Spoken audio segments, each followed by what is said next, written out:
You know what else is interesting is all of these wonders of the world, the pyramids, Stonehenge, Machu Picchu, these are all on fault lines. All of those are on top of fault lines. And a crack in the crust that would allow energy to come out All of these places, exist in that belt. yes. It's too coincidental to be coincidence. This hidden lattice is thought to channel Earth's energies, linking sites of profound spiritual and historical significance across the globe. Let's take a moment to visualize this concept with an excerpt from Hugh Newman's presentation.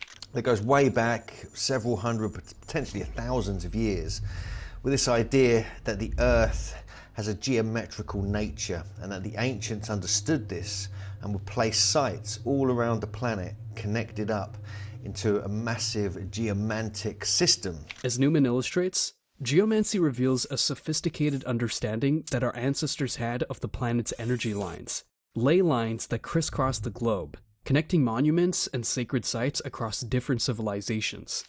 Sacred geometry is not just a method of construction.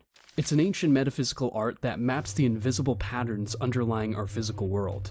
It governs the way energy flows, mirroring the proportions and forms seen in nature. From nautilus shells to the vast reaches of the cosmos, ancient constructions like the pyramids of Giza, Stonehenge, and the Nazca lines employ geometric ratios that reflect this profound understanding, suggesting these structures were designed to align with cosmic forces, thus enhancing the spiritual and terrestrial connectivity of the sites. The use of precise angles, symmetrical patterns, and strategic orientations in these edifices illustrates a deliberate act to bridge the Earth to the heavens, channeling cosmic energies to sanctify the Earth below.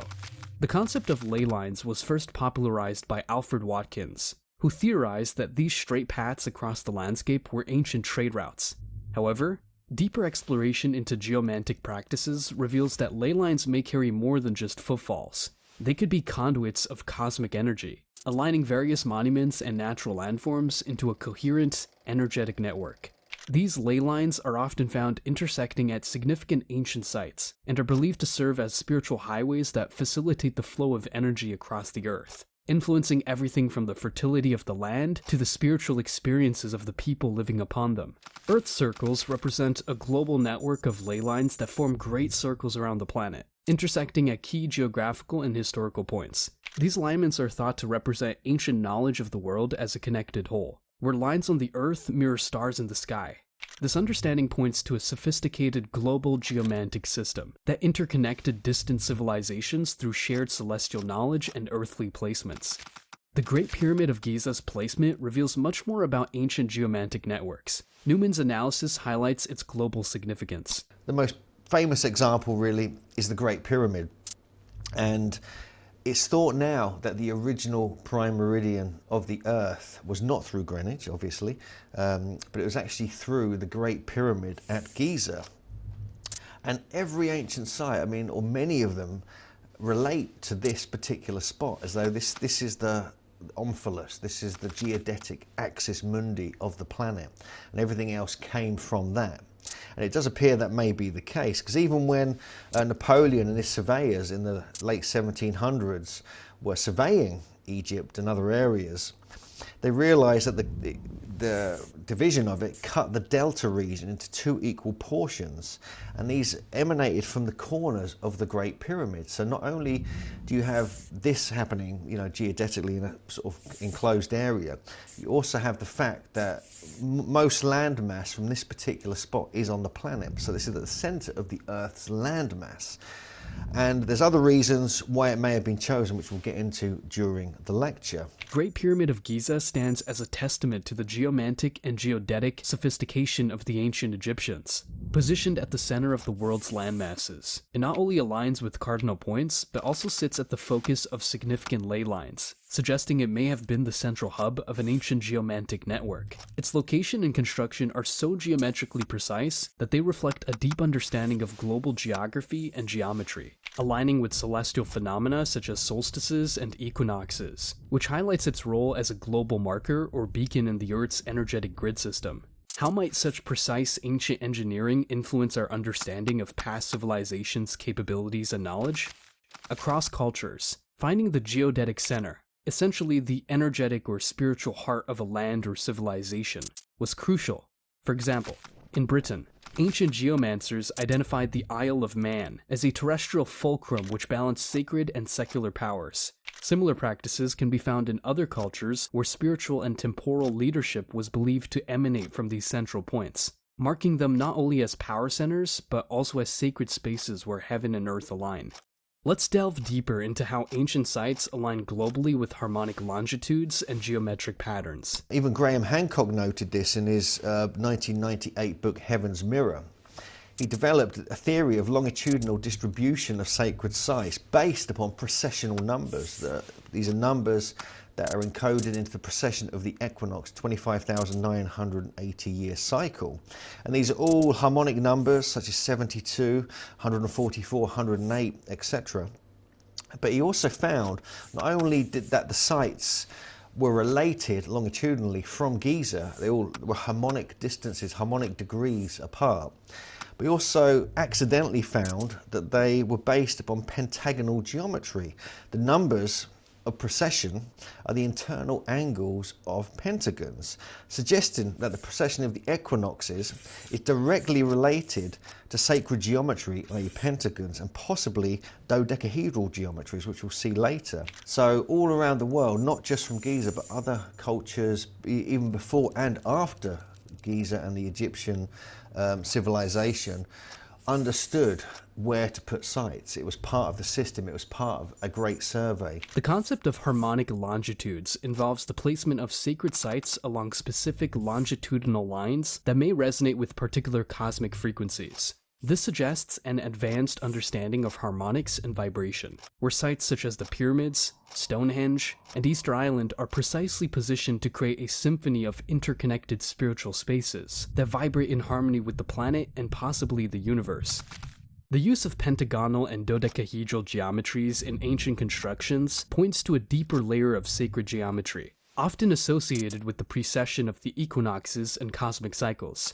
These geometric forms are not only aesthetically pleasing, but are imbued with specific energetic qualities that may have been used to harness, store, or manipulate spiritual energies. Such geometry suggests that the ancients designed their sacred spaces in harmony with the fabric of the universe, encoded with the very shapes that structure the cosmos itself, bridging the earthly and the divine.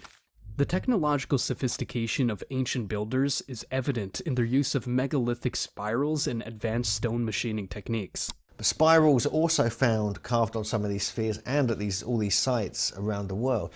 This is the exact way that telluric magnetic currents of the magnetic field form and move within the landscape and get trapped and manipulated within these ancient megalithic sites. The presence of spiral motifs at ancient sites across the globe, from the windswept plains of Newgrange in Ireland to the desolate deserts of the American Southwest, speaks to a universal symbol deeply embedded in human consciousness. These spirals are not merely decorative, they hold profound geomantic significance, representing the dynamic flow of energy through the earth and the cosmos. In many cultures, spirals symbolize the journey from the outer consciousness to the inner soul, a pathway to enlightenment or a portal between the physical and spiritual worlds. Archaeologists and geomancers alike theorize that these spirals could have been used in ancient rituals to enhance spiritual energy flow, aligning participants with the natural rhythms of the earth and sky, thus fostering a deeper connection with the natural and divine forces. The evidence of advanced stone machining at ancient sites such as Puma Punku and the Great Pyramid of Giza points to technological capabilities that far surpass traditional explanations of primitive tools and manual labor. At Puma Punku, we find stones cut with such precision that they interlock perfectly without the need for mortar, suggesting the use of sophisticated tools and knowledge of stone-cutting techniques that could achieve micron-level precision. Similarly, the construction of the Great Pyramid, with its millions of stone blocks arranged in perfect harmony, implies a mastery over materials and engineering principles that challenges our understanding of ancient technologies. These examples suggest that ancient builders had access to high technology or advanced techniques that could manipulate stone on a scale and with a precision that rivals modern capabilities.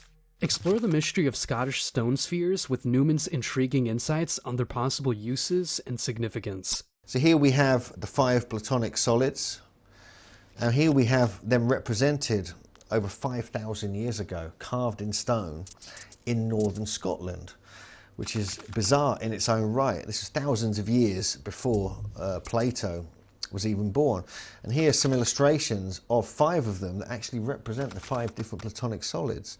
These were connected with the stone circles of Aberdeenshire, Orkney, and in other areas of Scotland, and just with 3 examples that were found in England.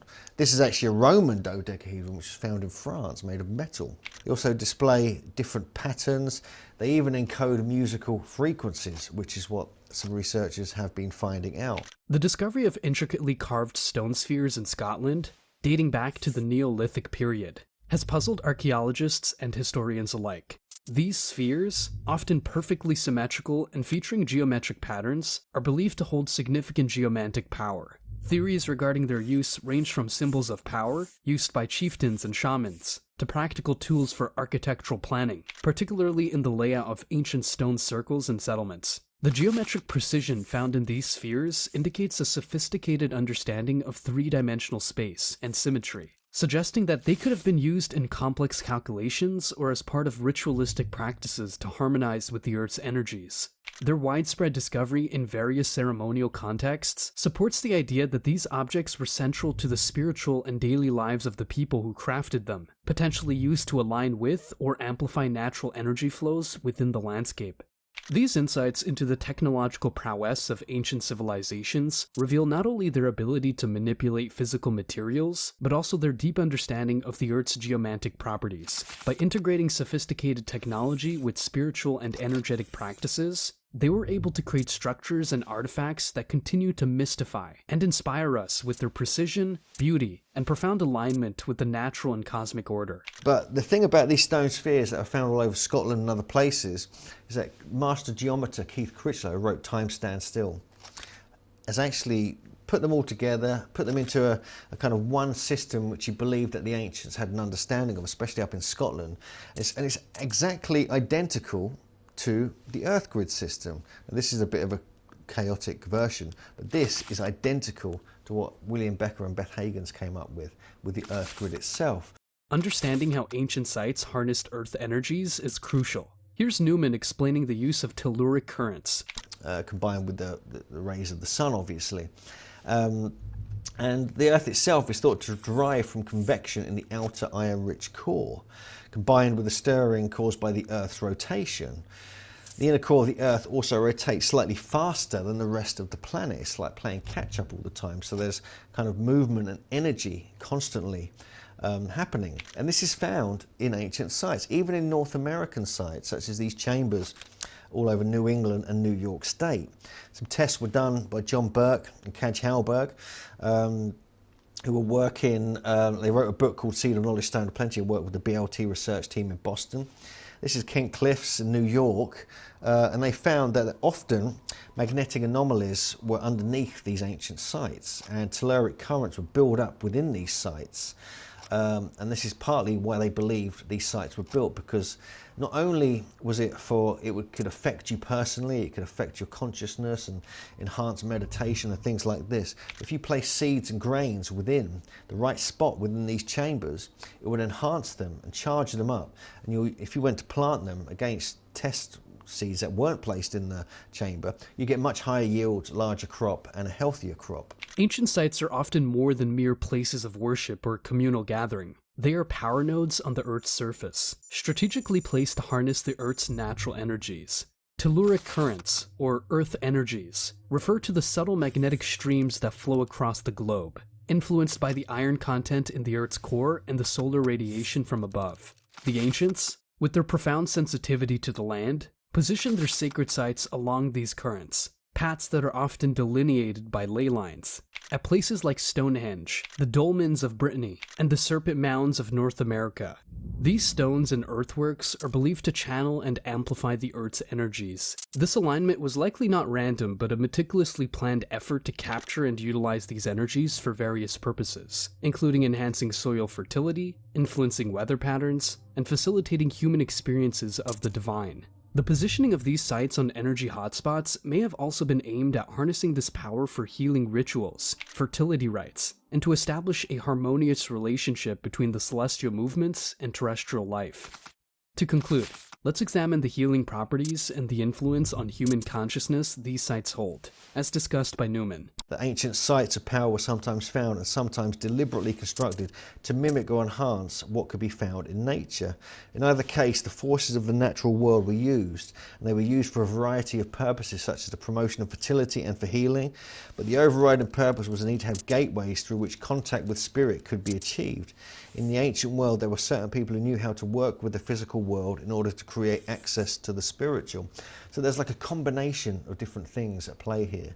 The same principles that would enhance your seeds and grains, and this has been tested scientifically, would enhance your brain chemistry and affect your different glands in your brain and give you out-of-body and visionary experiences.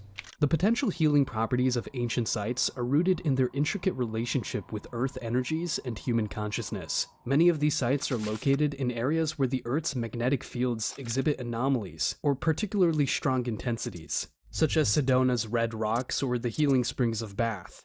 These magnetic anomalies are thought to have psychoactive effects that can alter human consciousness, facilitating deeper meditative states, enhancing well-being, and promoting healing. Further, the geometric alignments and the specific materials used in the construction of these sites, often large monoliths containing high amounts of quartz or other piezoelectric materials, might act as amplifiers for these energies. When subjected to the mechanical stress of the Earth's vibrations or the touch of human hands, these stones could generate an electrical charge that interacts with the human biofield, potentially aiding in physical and emotional healing. The rituals performed at these sites, designed in alignment with astrological events and telluric currents, also suggest a sophisticated understanding of how time, place, and celestial alignment converge to influence human consciousness. The seasonal solstices and equinoxes, times of significant energetic shifts, were often the focus of such rituals, implying a calendrical wisdom that sought to synchronize human activity with cosmic and terrestrial cycles for spiritual and physical renewal. Together, the harnessing of telluric currents and the potential healing effects at these sites illustrates a profound integration of architecture, spirituality, and natural science, a synergy aimed at enhancing human life by aligning it with the Earth's inherent energies. This ancient wisdom, when revisited with a modern understanding, offers intriguing possibilities for enhancing our approaches to health, spirituality, and our relationship with the environment.